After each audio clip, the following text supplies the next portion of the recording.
This channel does not promote any violent, harmful, or illegal activities. All content provided by this channel is meant for an educational purpose only. দেখুন 26-এর vote আর সেই ভোটের আগেই সরগরম হয়ে উঠেছে মতুয়াভূম। SIR আবহে মঙ্গলবার মতুয়াগড়ে মুখ্যমন্ত্রী ঠাকুরনগরে সেখানে গেলেও ঠাকুর বাড়ি যাবেন না মমতা বন্দ্যোপাধ্যায়, এবং সবথেকে বড় কথা হচ্ছে মমতা বন্দ্যোপাধ্যায় তিনি যাচ্ছেন না মতুয়াগড়ে গেলেও তিনি ঠাকুর বাড়িতে যাবেন না, এবং কেন যাবেন না সেটাই বিগ ওয়ালে আমি দিতে বলবো, পিসিআর কে দেখাতে বলবো একবার। এই মুহূর্তে লেটেস্ট কি আপডেট রয়েছে যে এসআইআর আবহে মঙ্গলবার মুখ্যমন্ত্রী, যেমনটা আপনাদের বলছিলাম যে মুখ্যমন্ত্রী মমতা বন্দ্যোপাধ্যায় তিনি মতুয়াগড়ে যাচ্ছেন ঠিকই, ঠাকুরনগরে গেলেও ঠাকুর বাড়িতে যাবেন না মমতা বন্দ্যোপাধ্যায়। তৃণমূলের একাংশের কলকাঠি নাড়ানোর জন্য আসছেন না মুখ্যমন্ত্রী, অন্তত এমনটাই দাবি করা হচ্ছে। মমতা বলাপন্থী মতুয়াদের দাবি তৃণমূলের একাংশের কলকাঠি নাড়ানোর জন্যই আসছেন না মুখ্যমন্ত্রী।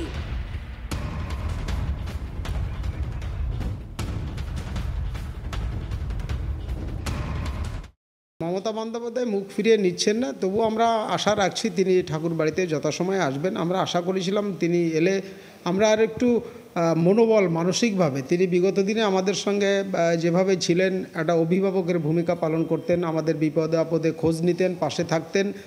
আজকে আমাদের এই দুঃসময় আমরা আশা করেছিলাম মাননীয় মুখ্যমন্ত্রী মমতা বন্দ্যোপাধ্যায় তিনি আমাদের বাড়িতে আসবেন, এলে আমরা আরেকটু মানসিকভাবে জোর পেতাম। আমরা এটা প্রত্যাশা করেছিলাম, কিন্তু উনি কেন এলেন না এটা ওনার ব্যক্তিগত ব্যাপার। এলে আমরা খুশি হতাম, মানসিকভাবে আরও জোর পেতাম, আসা উচিত ছিল। আমরা এখনও প্রত্যাশা রাখছি তিনি যেখানেই আসুন না কেন অন্তত এক পাক ঠাকুর বাড়িতে আসবেন। বিশেষ করে মতো সমাজের এই যন্ত্রণাটা বেশি, বিভিন্ন সময় যে আতঙ্কে তারা ভুগছে, তার জন্য মাননীয় মুখ্যমন্ত্রী মমতা বন্দ্যোপাধ্যায় বনগাঁতে আসছে, এবং দিদি যখনই এসছে তখন ঠাকুর বাড়িতে এসছে, এবং উনি হয়তো এই মুহূর্তে না আসলেও উনি একটা আশ্বাস দিয়েছে যে উনি আগামীতে ঠাকুর বাড়িতে আসবে। তো আমরা চাই যে ঠাকুর বাড়িতে আসলে আমরা মতো ধর্মের মানুষ যারা আমরা প্রচণ্ড খুশি হতাম, একটা অভিভাবক আমরা সেটা আমরা জানি উনি আমাদের পাশে আছে, এটা নিয়ে লড়াই করছে, আগামীতেও আমাদের পাশে থাকবে। মমতা বন্দ্যোপাধ্যায় না আসায় তীব্র আক্রমণ করছে অপরদিকে বিজেপি। তৃণমূলের থেকে মুখ ফিরিয়েছেন মতুয়ারা, দাবি বিজেপি বিধায়ক স্বপন মজুমদারের।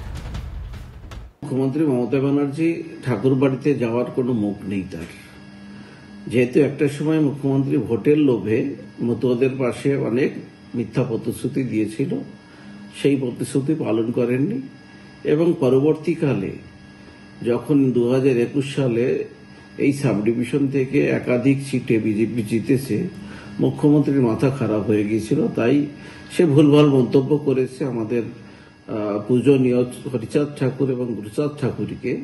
তাকে নিঃশর্ত ক্ষমা চাইতে বলা হয়েছিল, কিন্তু সে চাইনি। এখন কোন মুখ নিয়ে সে ঠাকুর বাড়ি যাবে, তাই হয়তো সে মুখ লুকানোর জন্য লজ্জা ঘৃণায় সেই ঠাকুর বাড়ি যেতে পারছে না। 26-এর ভোটের আগে মল্লভূমে তৃণমূলের মল্লযুদ্ধ, নাম না করে প্রাক্তন বিধায়ককে তীব্র আক্রমণ বাউরি বোর্ডের চেয়ারম্যানের, নাম না করে স্বপন বাউরিকে কুলাঙ্গার বলে তোপ দীপক দুলের, এবং স্বপনকে ফের প্রার্থী করলে পথে নামার হুঁশিয়ারি তৃণমূল নেতা দীপকের।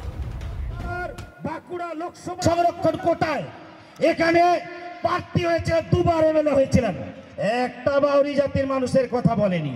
10 বছর এমএলএ থেকে একটা কোনো কাজের দিকে নেই, লবঢঙ্কা, 25টা ডাম্পার আর 2তলা বাড়ি আর আসানসোলে ফ্ল্যাট, আর এখন বাউরি জাতির মানুষের জন্য পিড়িতে উতলে পড়ছে।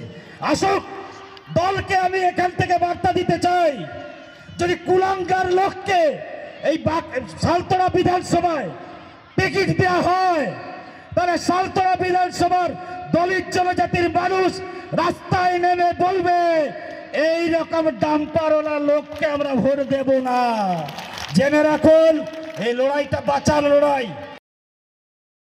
যারা কাজ করবে না, যারা বিরোধিতা করবে, তারা তো মির্জাফর, তারা তো কুলাঙ্গারই বটে। এটা আমি ব্যক্তিগতভাবে কাউকে আক্রমণ করিনি। যারা এটা কাজ করবে, সমাজের মানুষের সমাজের স্বার্থে কাজ না করে যারা মির্জাফরি করবে, আমাদের দেশ পরাধীন হয়েছিল মির্জাফরের জন্য, আর সমাজও পিছিয়ে গেছে 79 বছর আমাদের এই মির্জাফরগুলোর জন্য। একটা মূর্খের মতো কথাবার্তা বলছে, 25টা ডাম্পার আছে, যেটা আমি শুনলাম, আসানসোলে ফ্ল্যাট আছে, আমার নাকি 2তলা বাড়ি। এই যে আনপার্লামেন্টারি কথাবার্তা, এই কথাবার্তাগুলো আমি মনে হয় উনি যে শিক্ষিত প্রমাণ, এই শিক্ষিত প্রমাণ তাকে বোঝায় না। আমি চ্যালেঞ্জ করছি এই জায়গায় দাঁড়িয়ে, যদি প্রমাণ করতে পারে। আর সেই ভয়টা, সেই ভীতিটা ওনার কাজ করছে, ওনার অন্য হিসাব আছে। আর উনি আমার এলাকার মানুষ জানেন, এলাকার মানুষ বটেন নাকি যে আমার সমাজের মানুষের জন্য আমি কি করেছি সেটা আমার বিধানসভার মানুষ জানেন। উনি তো বেআইনিভাবে এই জায়গায় এসছেন, কারণ বাউরি কালচারাল বোর্ডের গঠনতন্ত্রে যেটা উল্লেখ আছে সেখানে হচ্ছে যে বাউরি সমাজের যারা সদস্য তাদের মধ্য দিয়ে সদস্য হবে, তাদের মধ্য দিয়ে চেয়ারম্যান হবেন। উনি তো বাউরি সমাজ করেন না, তো বাউরি সমাজ আমরা আন্দোলনে নামতে বাধ্য হবে আগামী দিনে। এনারা নিজেদের মধ্যে একটা কাদা ছোড়াছুড়ি করছেন। এর আগে যেটা হয়েছিল সেটা তো একই ভাষা, এখন যেটা হয়েছে সেটা তো একই ভাষা। আমি মনে করি সামনে যেহেতু 26-এর নির্বাচন, সেই 26-এর নির্বাচনে এই সালতোড়া বিধানসভার কে টিকিট পাবে সেই টিকিটের কাড়াকাড়ি।